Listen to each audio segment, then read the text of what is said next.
perlu adanya harmonisasi. Jadi bagaimana kita melakukan hubungan yang baik dengan sesama manusia dan juga dengan alam. Ketika orang itu bertakwa, tidak mudah menyalahkan orang lain. Kalau ada orang yang menyalahkan kita, justru kita maafkan dan kita doakan.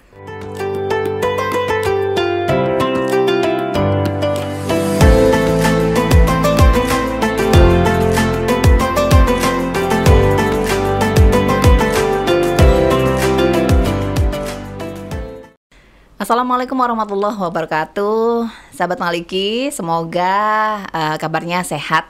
Meskipun puasa sudah masuk beberapa hari gitu ya, semoga tetap semangat, kemudian sudah mulai terlatih dalam mengikuti ritme yang baru di bulan puasa. Karena kalau kita berbicara bulan puasa, pasti akan ada jadwal-jadwal kehidupan kita yang berubah ya dari sebelumnya gitu ya.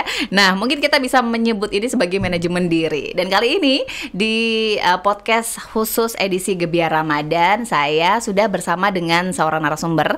Tentu saja beliau ini adalah Bunda kita semua di UIN Maulana Malik Ibrahim Malang. Beliau Wakil Rektor Bidang AUPK, Ibu Profesor Dr. Hajah Ilvi Nurdiana MSI. Dan kali ini akan berbicara tentang puasa dan manajemen diri. Langsung saja kita sapa dulu beliau. Assalamualaikum warahmatullahi wabarakatuh. Waalaikumsalam warahmatullahi wabarakatuh. Bunda selalu segar, puasa nggih? Puasa, tetap semangat. Tetap semangat, tetap memberikan aura positif, seger gitu ya. Dan kali ini sudah memasuki beberapa hari ya Bunda ya di bulan Ramadan gitu. Kalau dari sudut pandang Bunda sendiri, puasa selain hanya sekedar menahan haus, lapar, menahan hawa nafsu, bagaimana sih Bunda Ilvi mengartikan puasa?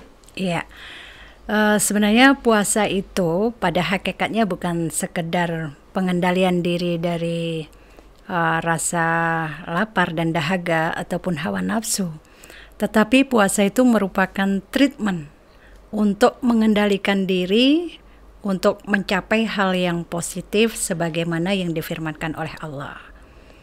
Nah, ini kalau saya sebagai seorang yang expert di bidang manajemen ya, kalau kita kan ada input, ada proses, ada output, kan betul. Gitu ya, ada outcome. Nah, input kita diberi kesempatan oleh Allah nih untuk bisa bertemu lagi dengan bulan yang suci ini. Ini input. Apakah kita siap gitu ya?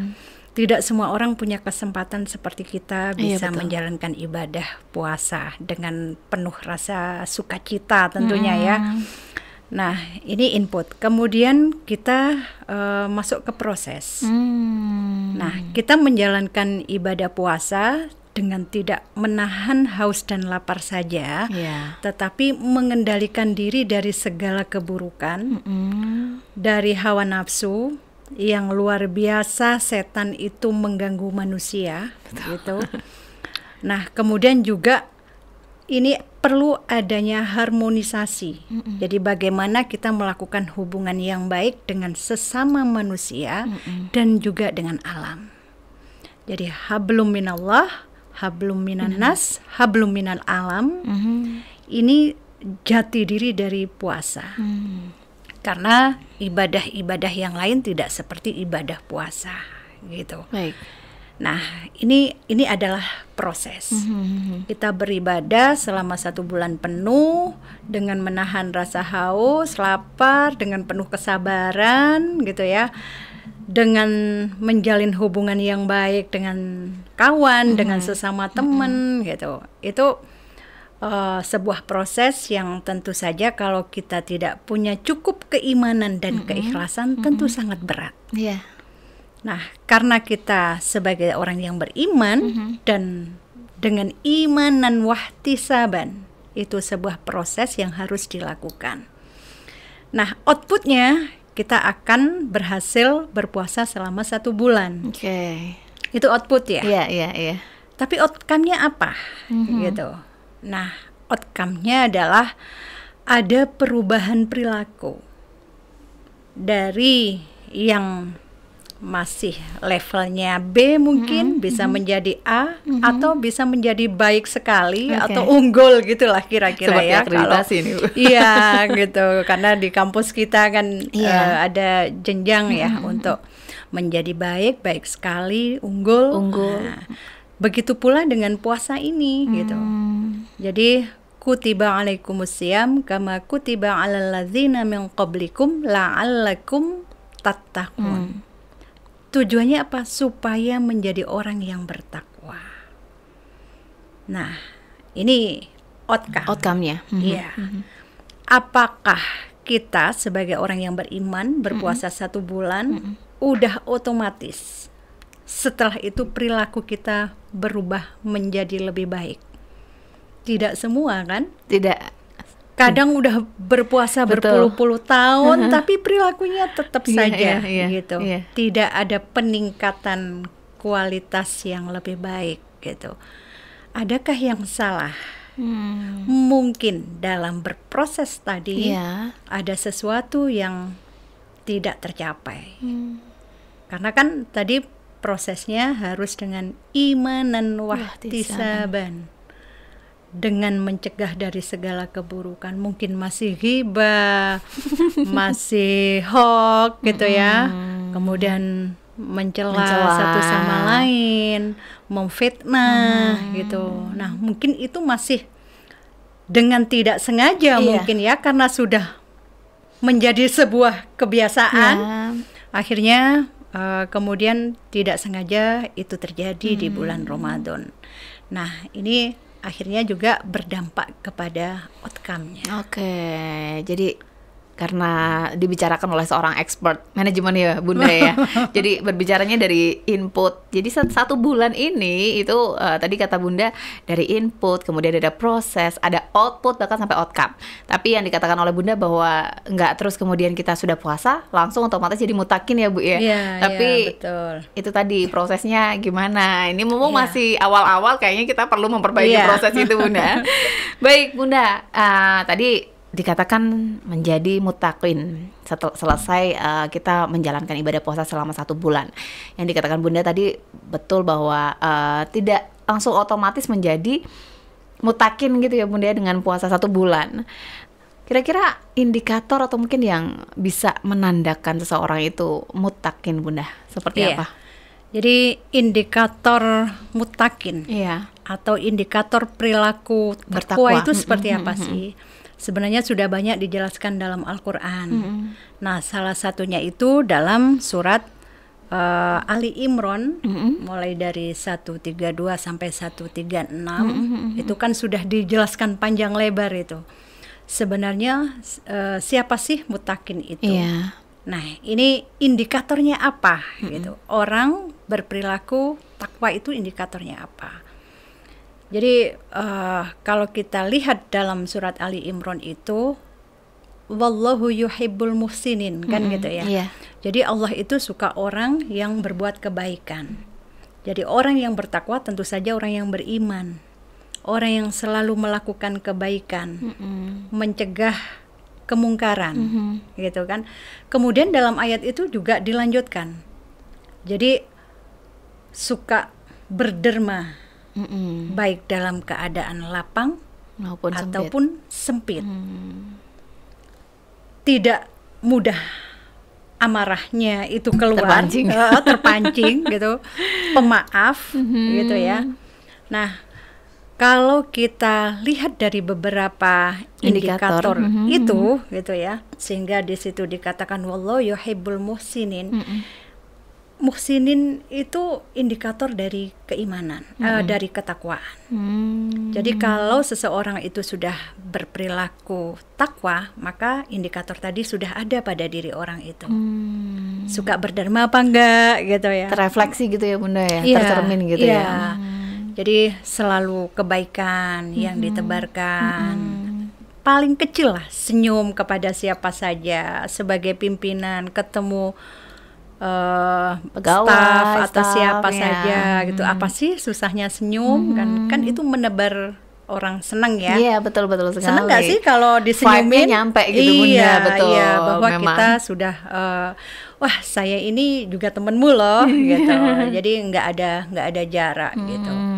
Kemudian yang tadi itu suka berderma itu. Suka Nah, berderma. ini yang kadang-kadang susah juga. Saya kan belum kaya. Iya. Jadi nanti aja berdermanya kalau kaya. Kan Saya gitu. kayaknya masih punya kebutuhan nih Bunda. Masih punya kebutuhan, masih punya hutang juga. Masih punya hutang gitu. nih, jangan-jangan. Padahal justru ketika punya hutang, kita berderma itu pahalanya sangat besar gitu. Jadi itu bentuk ketakwaan kita kepada Allah Subhanahu wa taala. Kemudian juga ketika orang itu bertakwa, tidak mudah menyalahkan orang lain. Kalau ada orang yang menyalahkan kita, justru kita maafkan dan kita doakan. Mampukah kita? Susah ya Bun. Orang yang sudah menjelek-jelekan kita, kita doakan yang bagus gitu. Ya Allah, sadarkanlah dia, berilah petunjuk, berilah kehidupan yang baik untuk rasanya dia. Berat ya sebagai manusia biasa. Tapi itulah ciri orang bertakwa. Selain pemaaf dan selalu meminta ampunan kepada Allah. Ketika melakukan sebuah kesalahan, langsung datang kepada Allah, sujud kepada Allah, ya Allah, ampuni dosa-dosa hamba gitu. Jadi itu ciri-ciri orang yang bertakwa. Berarti minimal ingat kalau memang itu berbuat salah gitu ya Bunda ya. Jadi penuh dengan kesadaran diri bahwa kita sebagai hamba itu tidak luput dari salah. Bahkan ketika sholat pun kita sering ada gangguan, tidak fokus, lupa. Betul. Kadang pikiran itu melayang kemana gitu. Astagfirullahaladzim gitu. Kan Nabi pernah bersabda ya ketika ada sahabat, ya Rasul, saya kok susah ya untuk khusyuk gitu, fokus sholat. Apakah diterima sholat saya? Kan gitu. Terus Rasulullah kan menangis, menjawabnya sambil menangis. Allah itu akan seperti orang tua gitu. Ketika anaknya jalan kemudian jatuh, Allah tidak akan pergi meninggalkan. Justru karena kamu terus belajar berjalan, maka Allah akan menunggu dan menunggu gitu.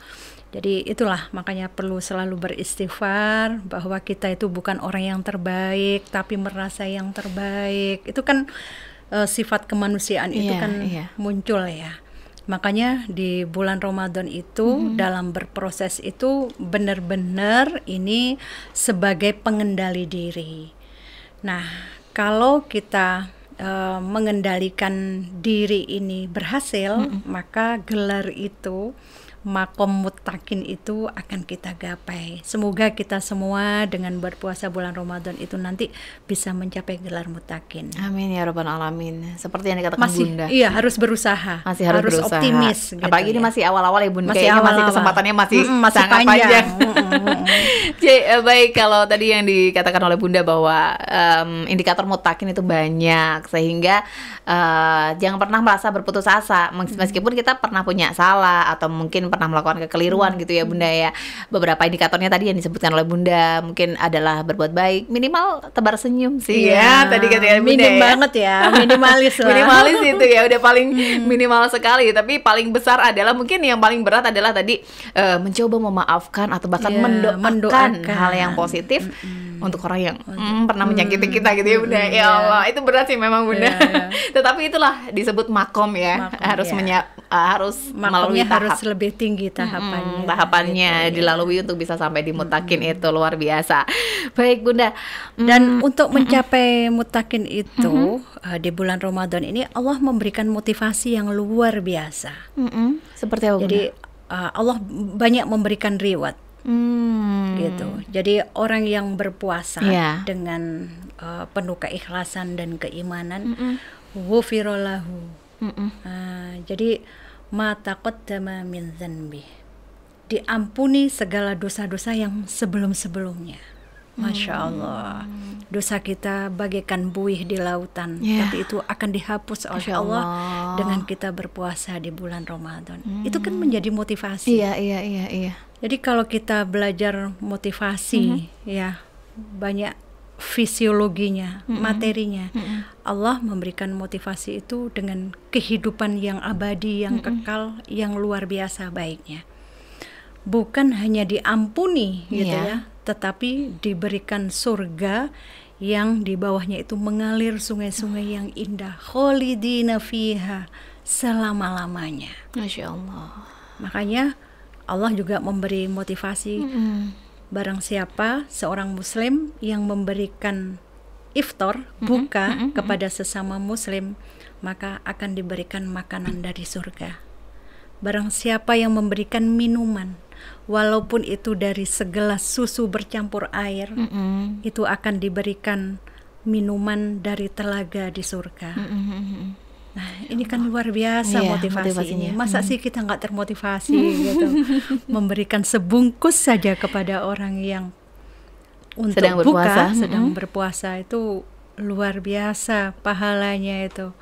Jadi kehidupan yang kekal yang kita minum, walaupun seteguk air dari telaga itu tidak akan pernah haus sampai kita masuk surga. Allah. Subhanallah. Berarti kalau misalnya mahasiswa kita nih, Bunda, kalau misalnya ada temennya yang mungkin makannya sangat ngirit gitu ya, terus kita tiba-tiba mentraktir, itu berarti itu bisa menjadi motivasi ya Bunda ya, bahwa kalau di Mesir, anak saya cerita, anak saya sedang di Mesir, setiap hari itu makan gratis. Bahkan bingung ini mau makan yang di mana.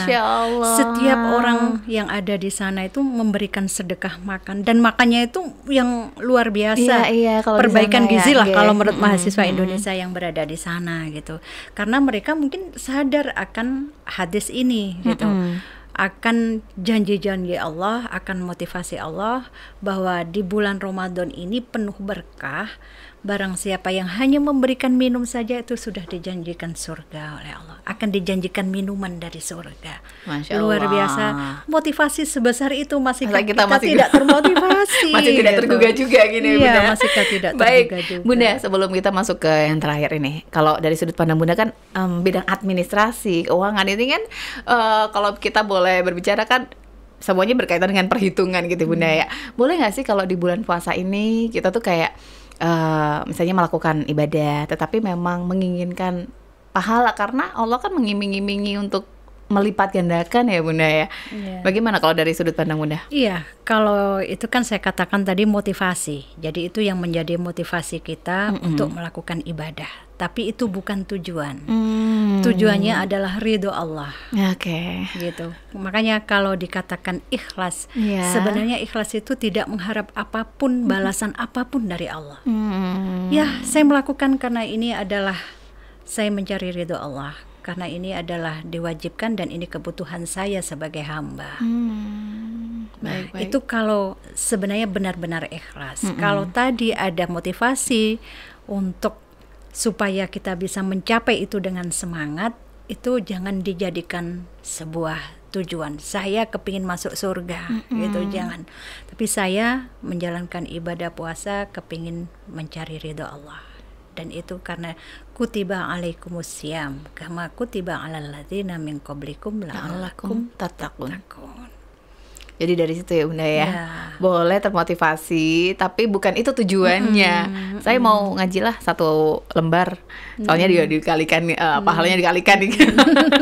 Bukan karena itu ya Bunda ya, tapi karena mengharap ridho Allah Subhanahu wa taala. Oke, baik, banyak sekali Bunda yang sudah kita bahas. Yang terakhir mungkin tentang manajemen diri. Kaitannya puasa dengan manajemen diri Bunda. Jadi kalau self management atau manajemen diri itu adalah sebuah upaya mengupayakan semua kemampuan kita sebagai manusia gitu ya, untuk mengendalikan seluruh diri kita. Mulai dari mental, fisik gitu ya, emosi gitu. Itu semua kita harus kendalikan. Itu kalau self management. Puasa ini adalah sekolah manajemen diri sebenarnya. Kita sekolah 1 bulan nih untuk membangun self management. Jadi bagaimana kita membangun diri kita itu menjadi peringkatnya menjadi naik, menjadi mutakin tadi. Itu manajemen dirinya dari puasa ini tadi. Pertama, disiplin waktu. Kenapa? Kita berpuasa nih dibiasakan setiap hari buka sahur harus sesuai dengan waktunya. Tidak boleh dong buka sebelum maghrib. Tidak boleh. Nggak boleh dong sudah Azan masih subuh makan. masih makan. Ini kan harus disiplin. Iya, iya betul. Jadi mempercepat buka dan mengakhirkan sahur itu disunahkan. Ini kita memanage diri kita sekolah selama 1 bulan supaya kita disiplin dalam memanage waktu. Nah, ini yang pertama. Yang kedua adalah pengendalian emosi. Bagaimana kita menginginkan sesuatu di bulan Ramadan yang halal pun nggak boleh. Makan dari rezeki kita, dari uang kita itu halal, tapi nggak boleh ketika siang hari. Dengan suami nggak boleh, padahal juga. itu halal. Padahal ini udah suami. Apalagi yang bukan nggak boleh ya. Iya, Dengan suami istri gitu ya, itu nggak boleh di siang hari. Nah, ini kan melatih kesabaran. Jadi sebenarnya kita sekolah untuk mengendalikan emosi, untuk melatih kesabaran. Bagaimana ketika kita disakiti oleh orang lain, kita diem dan astagfirullah saya berpuasa gitu. Jika itu selama 30 hari kita lakukan, insya Allah itu akan menjadi sebuah kebiasaan. Karena sesuatu itu harus dengan pembiasaan. Kalau tidak dilakukan dengan melakukan pembiasaan, itu tidak akan mungkin terserap untuk menjadi sebuah kebiasaan. 30 hari itu insya Allah cukup untuk melangkah 11 bulan yang akan datang. Oke, baik. Itu. Kemudian yang ketiga adalah melatih diri kita menjadi gigih. Kita memanage diri kita untuk menjadi orang yang gigih. Kenapa? Karena dalam puasa selama 30 hari kita mulai terbit matahari, mulai fajar ya, setelah sahur sampai maghrib, ini kita berjuang keras, tetap bekerja sebagaimana biasa, kemudian berpuasa, menahan haus dan lapar, disakiti orang kita tetap tersenyum dan memaafkan gitu. Nah, ini kita gigih berjuang untuk melawan itu semua, melawan keinginan atau melawan kebiasaan yang tidak bermanfaat selama ini kita lakukan. Iya. Kemudian kita ngaji, baca Quran. Kalau para sahabat itu setiap hari hatam. Kita hatamnya berapa? 1 bulan sekali. 1 bulan sekali itu belum tentu ya, belum Bunda, tentu. kayaknya ini.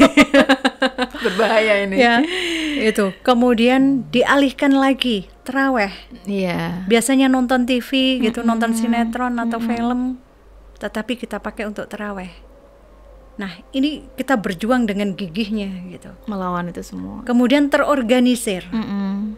Jadi terorganisir itu maksudnya adalah prioritas. Jadi sesuatu yang nggak bermanfaat kita tinggalkan, sesuatu yang pahalanya besar itu kita lakukan, kita prioritaskan.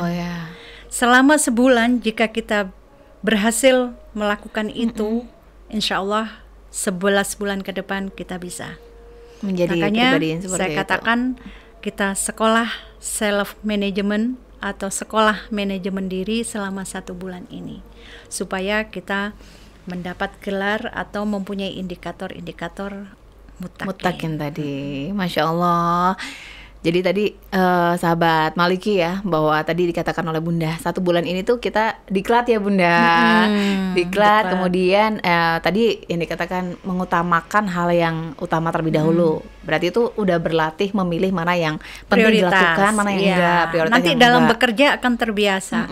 Hal yang prioritas kita dahulukan gitu. Jangan hal yang bersifat bukan prioritas didahulukan, sedangkan yang prioritas diabaikan. Diabaikan. Karena tidak belajar memanage diri sebelumnya selama bulan puasa. Nah ini berarti pelan-pelan, kata Bunda tadi bahwa pelan-pelan memang berat dilakukan, tapi kalau sudah terbiasa selama 1 bulan ini kita diklat, kalau memang berhasil nanti setelah Lebaran akan terbiasa dengan seperti itu ya Bunda ya. Tadi juga dikatakan disiplin waktu, kemudian ada juga pengendalian emosi. Itu tadi yang bahwa menghindari hal-hal yang di puasa ini kita sebenarnya makan halal, kemudian melakukan ini dengan suami juga halal, tapi dilarang. Itu mengendalikan. Mungkin nanti setelah Lebaran kita jadi terbiasa mengendalikan diri ya Bunda. Kemudian kepekaan sosial, peduli sosial. Nah, ini yang perlu kita minit gitu. Jangan sedekah ketika di bulan Ramadan saja karena pahalanya besar gitu ya. Tetapi nanti sebulan ke depan itu menjadi kebiasaan kita. Bagi orang yang tidak terbiasa, ketika kita suka memberi, itu orang mengatakan bahwasanya kita itu boros. Bahwasanya kita itu suka main-main uang. Mempengaruhi orang dengan uang, padahal itu sedekah gitu. Tapi mereka karena tidak terbiasa atau karena pelit atau karena kikir, sehingga melihat orang lain seperti itu dianggap negatif gitu. Wah, boros gitu. Wah, berlebih gitu. Wah, suka mempengaruhi orang dengan uang gitu. Padahal nggak mungkin lah kita ngasih uang kepada atasan gitu. Paling kan sedekah gitu. Setiap Jumat berkah kan banyak dosen-dosen kita itu kan yang memberikan Jumat berkah gitu kan. Itu karena sudah sekolah manajemen diri ketika bulan Ramadan, sehingga itu terbawa terus di hari-hari biasa, meskipun sedang tidak berpuasa, tetap bersedekah, dilihat orang atau tidak dilihat orang, juga tetap memberi gitu ya Bunda. Mudah-mudahan kita bisa meniru teman-teman kita yang sudah melakukan itu di mana saja, nggak harus di kampus, di tetangga kita, di masyarakat kita, di mana saja. Baik, terima kasih. Ini saya kali ini berbicara bulan Ramadan, tapi ada unsur-unsur manajemen, ekonomi, banyak ya Bunda ya, karena kebetulan wakil rektornya bidang AUPK. Jadi tadi berbicara tentang prioritas, kemudian berbicara tentang terorganisir. Itu manfaatnya banyak yang mungkin selama ini kita nggak sadar sih Bunda gitu ya. Iya. Kadang kita menyepelekan itu ya. Apa sih gitu? Ternyata menjadi kebiasaan. Bekerja tepat waktu, gercep, satset, wat itu karena terbiasa di bulan Ramadan gitu. Iya, jadi memprioritaskan yang penting gitu. Ada prioritas unggulan mana nih gitu kan. Kadang alah seenakku gitu, aku kepingin ini ya, ini nggak boleh. Jadi harus ada skala prioritas. Kemudian target gitu ya. Jadi target kita apa sih? Selama sebulan puasa kita lulus, kemudian kita meraih gelar mutakin. Itu tuh kita punya target.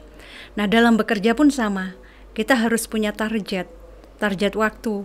Hari ini apa, sebulan ini apa, 3 bulan ini apa, setahun ini apa, sampai seterusnya. Ada hal prioritas yang harus dilakukan. Baik, luar biasa. Banyak sekali yang sudah kita terima. Semoga apapun yang disampaikan oleh Bunda bisa memberikan kita manfaat. Bunda, terima kasih telah hadir di Maliki Podcast edisi Ramadan. Semoga lain waktu kita bisa belajar lagi dari Bunda gitu ya. Terima kasih. Dan sahabat Maliki, semoga apa yang disampaikan oleh Ibu WR2 bidang UPK bisa memberikan motivasi kita tidak hanya berfokus pada hasilnya, tetapi juga berfokus pada ridha Allah Subhanahu wa taala. Saya Farida pamit undur diri. Terima kasih sudah menyaksikan podcast edisi Ramadan. Wassalamualaikum warahmatullahi wabarakatuh.